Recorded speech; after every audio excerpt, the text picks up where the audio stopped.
Hello and welcome back to another edition of Link Sports Podcast. I'm Caden Sprague. And I'm Damian Taylor.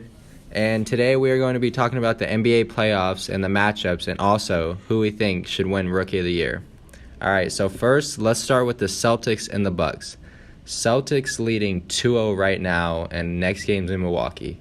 Who's winning the next game? Game 3. Milwaukee, they got to do it. They have to. It's just been so disappointing the first 2 games. You got to think they have a pretty good group of players there. They have a star that's healthy, unlike the Celtics.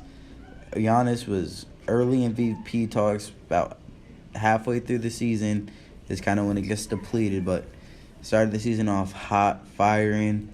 He's still putting up pretty good numbers, but good numbers need to be great numbers in terms of the playoffs and getting your team where they need to be, and he's just not doing it right now. Exactly. I mean, I don't know. I don't know what's been going on with Jabari.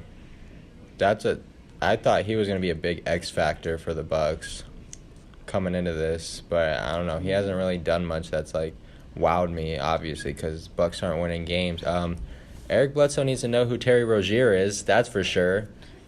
Terry Rozier's not no bench bum or anything. He's starting point guard because Kyrie went out and he's playing great. So Terry is doing his thing, but I don't know. Jaylen Brown, right now, looking like the leader of the team. Like he knows what needs to do for them to get the job done, and he's doing it. It's just a bunch of It's just a bunch of like young players, and I don't know. I think it's kind of starting to look a little like, the Spurs when the Spurs were doing what they were doing. Like, the whole team stepping up. Like, There doesn't have to be that guy. Jalen's being that guy, but he doesn't need to. The whole team's going to get it done. They're pretty young. Got a handful of rookies and second-year players. They actually have a lot of talent. Like, Marcus Morris is really good. Nobody thought he was going to be, like, all that considered. Like, when the Avery Bradley trade went down, everybody was very mad. They thought, wow, we just got, like, finessed of Avery Bradley, and obviously it's turned out better for the Celtics at this point. And then you got Al Horford, who's potentially could be Defensive Player of the Year. There's talks of that, and he's just an all-around, like, really good center. And then you got your bench mob, and then Jason Tatum, I mean, if it was like any other year, he would have a really good shot at winning Rookie of the Year. And that brings us to our next topic. Who's going to win Rookie of the Year? It's only between 2 players. We know this too. Donovan Mitchell and Ben Simmons. Ben Simmons. Why? He does it all. He does everything. Numbers, well-rounded, 15, 8, and 8. Good numbers.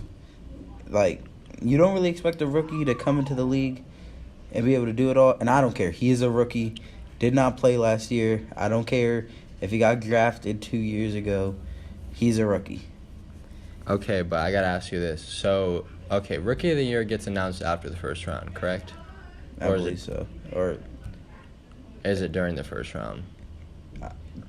Okay, I'm just going to say this. Say, I don't know, this happens. Just Ben Simmons and the Sixers, they don't find a way to get the job done against the Heat. Joel Embiid's out. They just don't find a way to get it done. But Donovan Mitchell and the Jazz beat the Thunder.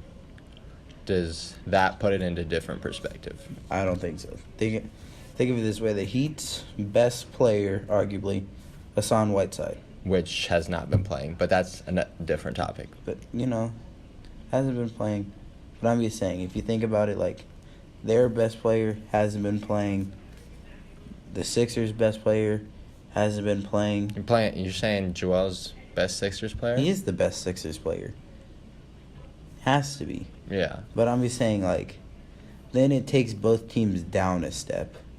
And when you look at it, when the Sixers like to run through Joel, they got to play a new type of style. And Ben Simmons don't really score like that. Mm-hmm. J.J. Redick's not the most consistent. Robert Covington can score, but, like, he's more of a 3-and-D kind of guy.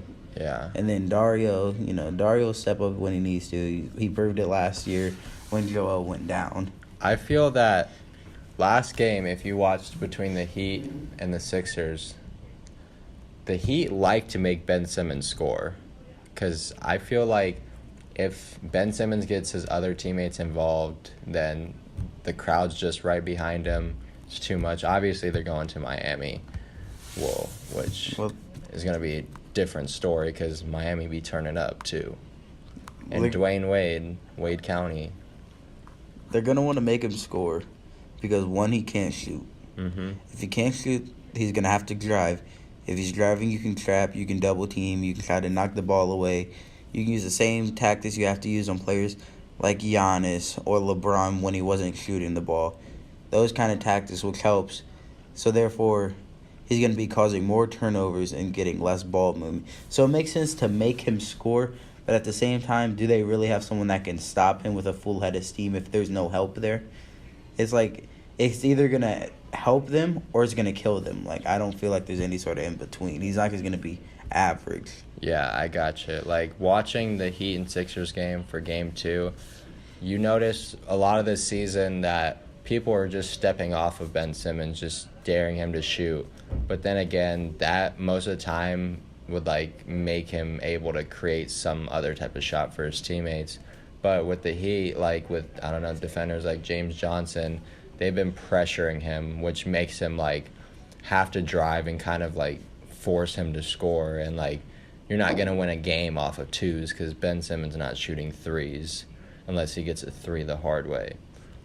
But, yeah, that's what I feel about that. I have the Sixers winning in 6, too. I can't have the Heat win. That's too hard of a prediction to make. I don't think the Heat are talented enough to pull it off. I mean, Dwayne Wade's Dwayne Wade, but he's getting a little old. He looked really good in Game 2, but I don't think he'd do that the whole series.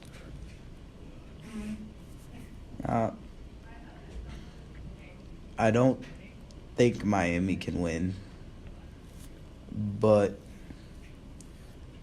I think that by forcing Ben Simmons to not play outside of his game with the amount of veterans and players with experience on the Heat, they can force the Sixers to beat themselves a game or two from here. Yeah, especially in Miami, where they be turning up.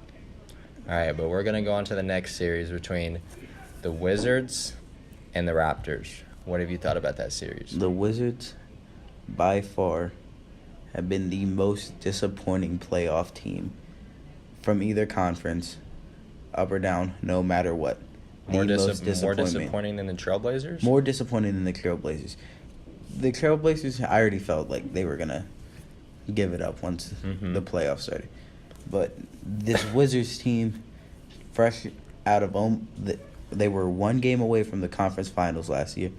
They gave up 130 points the last game. They allowed the Raptors to score the most points they've ever scored in playoff history. Mm-hmm. And John Wall is just not stepping up. He's not doing what a leader needs to do. Bradley isn't, like, either trying to pick up the slack that much either, like how he was when John was out. Otto Porter is just, I don't know. He's just so hit or miss with me. So, okay. And Markieff Morris has been hooping. Mm-hmm. They have not found an answer for him consistently with the ball. Both of the Morris brothers are hooping right now, which is good. But, okay, this is what I got to say, though. So, the Wizards are down 0-2 right now, okay? If the Wizards don't find a way, I don't think they will. I don't think they're going to win the series. I think Toronto potentially could sweep them because I just don't see the Wizards winning a game, and Toronto's playing crazy good. But what goes on with the Wizards organization if they get knocked out? Does anything change? Does somebody get traded? Bradley Beal gone? I don't know. What do you think happens? I don't know. I feel like no matter what this offseason, they need to look at improving the bench. Their bench is lacking so bad, especially their guards off the bench. They don't produce the way they need to produce. Mm-hmm. They don't take the game over. Kelly Oubre good, but he's not going to take over for the whole bench. Yeah. Usually you need a guard to do that in most cases. So I'm expecting your small forward to come off the bench and just do that. It's not that good. especially considering the amount of starting time he spent in rotations over the years due to like injuries or just good stretches he's had. They need to find some more bench help. All right, so what's your final prediction for that series? I got the Raptors in 5. Initially, when I was looking at it on paper, I was like, okay, I think the Wizards got it in 7. I thought they had it in 7. But the first 2 games, I don't see any life in this Wizards team. They're not your usual explosive team. DeMar DeRozan is just killing them. Yeah. Gortat is getting murdered by Valanciunas. Like, OG Anunoby, so good game 2. For sure. I just don't see them stopping any of their guards. I've got the Raptors sweeping them. I see nothing in the Wizards right now. They just look so disorganized. Like, I don't know. Just the Raptors are playing out of their minds too, which a lot of people didn't know how the Raptors would, I guess, match up with the Wizards, considering the Raptors are kind of always known to, I guess, settle down a little bit in the playoffs. Like, that whole flame they have during the regular season usually goes out. But, yep, I got a sweep. All right, and on to the next series. Cavs and Pacers. What's going to happen with that? I got the Cavs in 6. Okay. But the thing is, Kevin Love has been playing horrible. He's shooting 30-something% on the series. He's just not making any shots. When that's your second best player, everyone wants to talk about LeBron having all-stars, LeBron having help. But when his second best player can't even shoot a good percentage from the field and is taking just about almost as many shots as him per game, there's a problem there. Well, yeah, there's a problem when LeBron has to score 46 to beat a team by 3, and that's a 5th seed, and it's not even like it's the finals where he's facing a Golden State Warriors team that's stacked. LeBron doesn't have much help right now, and that continues. I mean, I see him getting past the first round. He'll get past the Pacers, but second round, I don't know. Maybe it's not LeBron's year to go out the East. I place the blame on Tyronn Lue. Huge blame. I just think he's such a bad coach. He doesn't make the adjustments that needs to be made. He makes the game-to-game adjustments based off the game beforehand, I feel, and not what's going on right in front of him. I'm saying when Larry Drew was running the team, when Tyronn had his leave of absence, everybody was playing well. Ty Lue's back. Cedi Osman's played 2 minutes. He was big when Ty Lue was gone and everybody was injured. He stepped up. Jose Calderon isn't playing that much. Every time he played this season, they went on a good amount of win streaks for the most part. When he was playing well, they were playing well. I just don't feel that when the playoffs come, you ditch what got you to the place that you were at. I mean, I can say that I'm glad that Tristan Thompson hasn't been playing better because he's been bad all year. But at the same time, he brings a presence on the glass that maybe Kevin Love can get more shots. Because Kevin Love's starting at center. Yeah. He's not his traditional power forward, so he's not spacing that much as he normally would be. Because he has to get the rebounds because that's what his job is right now as far as on the defensive end. So, I mean, there is probably factors that can contribute to his bad playing, but at the same time, he's just got to step up and be the all-star that he's supposed to be. I feel like who you play a lot is really dependent on your matchups and who you're facing in the series. And, like, I don't know, it's 1-1, so I can't really say much about it. It's a tied series. But then again, like, LeBron did go on that streak of not losing first-round games, and it's something different this year. And this is the most disorganized Cavs team we've seen with LeBron in his second era with the Cavs, not the first. Victor Oladipo, best player on the Pacers, quickest player on the court, 9 times out of 10 between the two teams. Yeah. So I just don't understand why they're starting J.R. Smith or Kyle Korver, who are older, aren't as quick. J.R. does play decent defense. Kyle plays no defense. And that's not what they pay him for. You're telling me that you can't insert Jose to the Calderon and put like George Hill on him or you can't bring Seti, who's young off the bench, to do something. Yeah, I guess there has to be some sort of adjustments in the pick and roll. On the pick and roll, that is, I was watching the game last night. So many of the Cavs breakdowns from the guards are when the bigs get switched onto them and the guards go to work. Yeah. Mid-range jumper. You have to stop the pick and roll. There needs to be more communication. They're giving it up too easy. I just don't feel like LeBron. I don't know. This team potentially, I feel like, had the best. Okay, I can't say much about them yet because it's the first round, and I'm not gonna say too much like, oh, they're not good. But potentially, this team had like the best. Like, I'm saying potential a lot, but potential to like be the best Cavs team that we've seen with the pieces they got. Like, obviously, there's no Kyrie Irving. That's a huge hit. But just overall as a team, they have a lot of good pieces. And, yeah. I just feel like, I don't know, maybe insert Larry Nance into the starting lineup or something. You have to do something. You can't just keep leaving LeBron on an island. He scores 46, 70% shooting. He was hitting free throws. He was like 10 of 13 from the line from somebody who's not necessarily the best free throw shooter, and the team can't do anything to help them win by more than 3. He scored their first 16 points. The game started on a 13-0 run. All LeBron. Yeah. And you're telling me the team around him can't give him anything? I don't know. Okay, I'm going to make the prediction. I have to go with the Cavs, even though the Pacers look really good. And the Pacers do have a really good future ahead of them. But I can't choose over the King. That's too hard of a decision for me to make. I'll have to go with the Cavs in 6 or 7. 7 is really pushing it because I don't think LeBron would let it get to that. But, yeah. All right. So, I'm just saying that the Cavs necessarily aren't a bad team, but they're not your normal every year team. You can't really compare them to the teams that they have once been, that they might be once the chemistry's right. Because right now, they're just not playing good basketball. No, not at all. All right.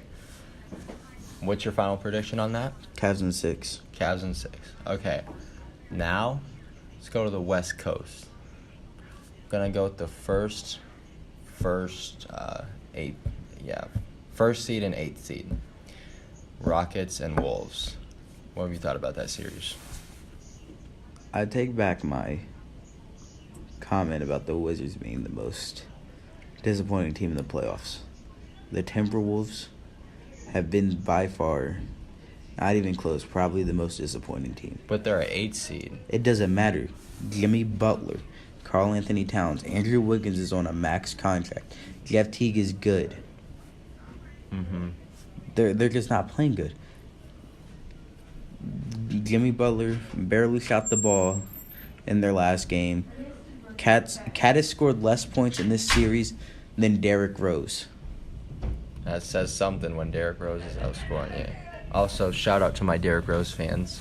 We're out here strong. Derrick Rose is still a solid player. But, yeah, I feel like, I don't know, Karl Anthony Towns just really can't get the touches, or they're not, I don't know, something with the Rockets defense. The Rockets aren't even known for their defense, really. Like, they still have a solid defense, but they're known for their offense. And James Harden, I mean, he did put up 44 in that first, or 43, 44. But in that second game, I don't know, Harden's really lucky that he's got a really good, talented team around him. 1 of 12 shooting. 90+% of his points at the foul line. They still win by 20. Chris Paul. So, Huge. I just don't understand how anyone can give up the argument that, like, James Harden does an exceptional amount for the team. He is good. He gives them a lot. But you can't just act like he doesn't have a team around him. Like in the MVP talks, a lot of it's like, I don't know. I guess I have a different. When I think about MVP, I'm thinking of the most valuable player. To his team? What player gives their team the most, gives the league the most? That's how I look at it. I know that's not necessarily how the people look at it, but I'm just saying James Harden has such a good team around him. Yeah. But I can't blame him. But I'm not taking it away from him because his numbers are still good. He still plays well. But I'm saying he has such a good team around him to where even if he plays bad, they do good. Like LeBron, game 1, didn't play so well, especially started in the first quarter. They got mopped. Yeah. 46, won by 3. I know game 1, Harden's got 44. They only won by 3. But if you compare how the Wizards or the T-Wolves played game 1 of that series compared to how the Pacers just played game 2, yeah, it's literally apples to oranges. The Rockets would have dropped 150 points on that Pacers team last night. I know that's no way it's gonna be in the finals. I don't think, but Pacers Rockets. No, I'm just joking, but yeah, I feel my final prediction for this series, I have to go with the 4-0 sweep. Yeah, they're getting swept. I don't think even like going to Minnesota is a big enough factor to change the series at all. Because usually, I don't know, sometimes home court matters a lot in the playoffs. But I'll have to go a 4-0 sweep. I also have a 4-0 sweep of Warriors over Spurs. Oh, for sure. I just feel like there's not much to say about this series. The Spurs look depleted. There's no Kawhi. LaMarcus is. I got to give the man props all season. You got to think he didn't come into the season thinking I'm not gonna have my best teammate. I'm gonna have to do it all. And Kawhi's been nowhere to be found, and he's stepped up. But there's only so much he can do. Yeah, like I just feel like even without Steph Curry, the Warriors they have too much of a talented team, too many all-stars for the Spurs to really just handle. Like I know the Spurs are a great team, they're just a great basketball team, but it's just one of those years, and we knew kind of it was one of those years, especially with Kawhi out, them not hitting the 50-win mark that they always do. You got to think it's different. It's not even like a matchup where your best is guarding their best. LaMarcus Aldridge isn't guarding Kevin Durant. No. Kevin Durant's not big. Chance. Kyle Anderson is not going to do the job on Kevin Durant. So I really don't think there's much to say about that series. But I want to ask you this question. What happens? What's going to happen with the Spurs? When I'm not going to say they're going to get swept, but if they get swept, what happens with the Spurs? I don't know what Kawhi's off-season plans are. I don't know if he's looking anywhere else. You think Greg Popovich is done? I don't think he's done. But at the same time, all respect to his family. With the passing of his wife, who knows where his mindset might be at. But I'm saying, I feel like Kawhi might be looking other places. He might just be done. Just done with the Spurs? Yeah, just might want to go somewhere else. Because I'm just saying, there's no way a team you love, I feel he just quit on them. Do you think the Spurs had really do you think it was more Kawhi or do you think it was more the Spurs? I feel like it has to be more Kawhi. Because I haven't heard he's been anything. Cleared so much. And if it were the Spurs thing, why would Pop still be trying? Exactly. And all they ever say is Kawhi's people will get back with you. Who's Kawhi's people? Yeah, I don't get it. It's a big situation that I'm not understanding, but yeah, I do have the Spurs getting swept by the Warriors. Warriors are way too talented. And then that brings us on to our next series. Pelicans Blazers. Some people might be surprised by this. I'm not surprised at all. Why aren't you surprised? The Pelicans are a good team. When Boogie went down, people were like, all right, this is it, you know. Then Would they be the same team with Boogie or better or worse? I don't know. They might be better. They might be the same. I don't think they're going to be worse because if anything, that means Mirotic is going to come off the bench and bring in some sort of scoring. Good. So, I mean, that's always good. But I'm just saying, them going and trading for Mirotic was such a good thing. Moved 80 down to the 5, still kept them with some stretchability at the 4. Rondo is playing so well. He's almost hit triple-doubles both games they played. Drew Holiday is out of his mind right now. He's being the scorer. Like I've been saying, The Pelicans need a playmaking point guard so Drew can go back to scoring, and that's what they're For doing. sure. I remember, like, people don't realize Drew Holiday was an all-star before. And it doesn't matter whether it's Etuan Moore or Darius Miller. It doesn't matter who's starting. That 3 spot, they just do what needs to be done. And Anthony Davis is just, he's a monster. And Damian Lillard and CJ McCollum, I don't think you can win with just, like, two guard I just play. don't feel like, as good as they are, I just don't feel like they're good enough. Yeah. Every time it comes to the playoffs, I mean, last year they were playing well against the Warriors, but it's like you can't only play good against competition you perceive to be good. You can't play down to your competition. And the can't Pelicans drop. have been good. Only people that haven't been paying attention think the Pelicans have been bad since Boogie was gone. They think Anthony Davis was doing it all. But Drew Holiday, Mirotic, they've all been doing what they need to do. Yeah, I don't think you can drop your first 2 games at home to a team. If you drop your 2 first games at home, how do you? That says something. You're one. I'm guaranteeing you give up at least 1 on the road. There, you're down 3-1. Exactly. I'm sorry. You're in a team And in the first 3-1, round. If a team goes down 3-1 in the first round of the playoffs, I don't feel they're good enough to come back. No, it's different. In the finals, it's different. Those are the 2 best teams in the league. Mm-hmm. Like each team has the ability, but in the first round, I think it's impossible. All right, so what do you got for your final prediction of this series? 4-1 Pelicans win. So you got it in 5. I'm going to go 6. I feel like the Trailblazers, it's going to be 3-1, and then the Trailblazers will win a game to get it to 3-2, and then the Pelicans are going to close it out. So I got it in 6. All right, last series, Thunder Jazz. This is such a hard series. It's tied 1-1 right now. They're about to go to Utah. Is Donovan Mitchell that guy? Can he get them a really good series win that potentially just changes the whole face of the playoffs? I think we need to not worry about, is Donovan that man? But think about if the Thunder's big 3 can play like they're big. Mm-hmm. When the game mattered most, 0 for 12, all had negative plus minuses in the fourth quarter. Not one of them shot above 35 to 40%.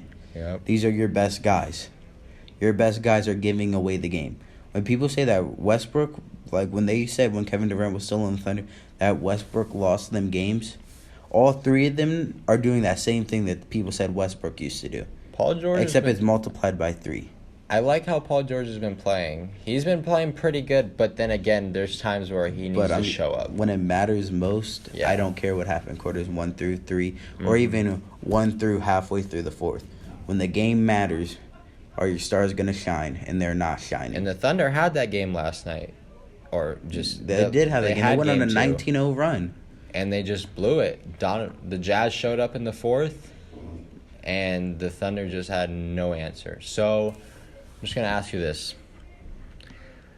If the Thunder do lose, what does that mean? I don't think Paul George stays whether they win the finals or they lose in the first round. If they win the finals? I think he's gone. Regardless? Regardless. What happens with Carmelo? I don't know. It depends. Or what teams want to try to get Carmelo? Is there any sort of interest in an old Carmelo where the ball sticks? But I'm saying, tough. Paul George found firsthand this year the Russell Westbrook effect. People thought it was a joke. Victor Oladipo, good in Orlando, bad in OKC, most improved player in Indiana. Amazing player in Indiana. It's the Westbrook effect. Yeah, because Westbrook demands, he's that guy. Like, he's really ball dominant. What do you got the series going to?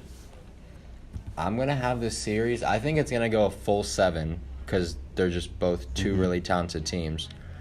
And I don't think But if it goes to a 7, do you think that the Thunder can even win a Game 7 the way their players are?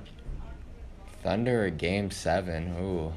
I feel like it has to be Thunder in 6, or if it goes to 7, last it's a time the Jazz. Thunder were in a Game 7 Exactly. with the Warriors. I'm saying if it goes to 6, the Thunder got it. If it goes to 7, the Jazz got it. Say that again. If the Thunder are going to win, it's going to be in 6. Yep. But if it goes to a 7, it's the Jazz.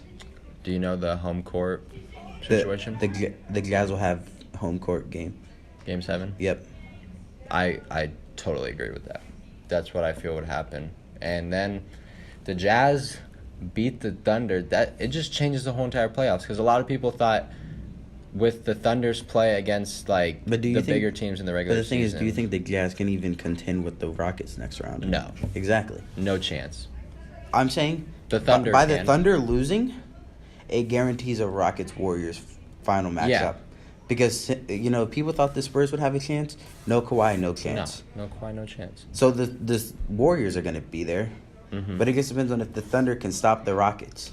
The Thunder have the most potential outside of the Rockets and the Warriors to take the West. Potential. I feel like the Thunder have 1,000 times more potential to beat the Warriors than the Rockets. I feel if it's Warriors-Rockets, the Warriors are going to win in like 5, maybe 6. But they're going to have to go to like 7 with the Thunder. With the Rockets and the Warriors, that's just straight up offense, and we know that the Warriors can play defense. Exactly. The Rockets can play defense somewhat. All right, but this gas conversation, who do you got for Rookie of the Year? I'm going to have to go. I just have to say Ben Simmons. Alrighty. All right, and that's all we have for the Link Sports podcast, and we'll catch you next time.